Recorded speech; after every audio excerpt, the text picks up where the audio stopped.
हा होणारच होता, परंतु किती मताने निघणार हे बघायचं होतं. कारण माझा तिथला असलेला जनसंपर्क आणि सागरली गावात सरपंच असताना केलेली कामं एवढ्यात लोकांनी माझ्यावरती विश्वास ठेवून मला मतदान केलं. पण सर ह्या जिंकण्याचा जो उद्देश आहे त्याचा श्रेय आमदार रवींद्र चव्हाण आणि माझ्यासाठी काम करणारे माझे मित्र संजयजी राणे असतील, संजयजी चौधरी असतील, अशी संजय नावाची टीमच माझ्याकडे पूर्ण होती. आणि त्यात प्रसाद राऊत असे अनेक माझे मित्रमंडळी आणि माझे नातेवाईक यांना मी श्रेय.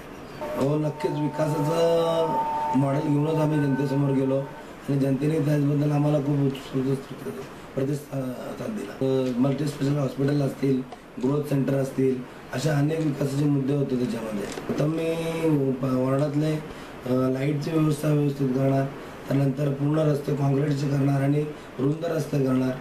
हे सर्व कामं त्याच्यामध्ये आहेतच.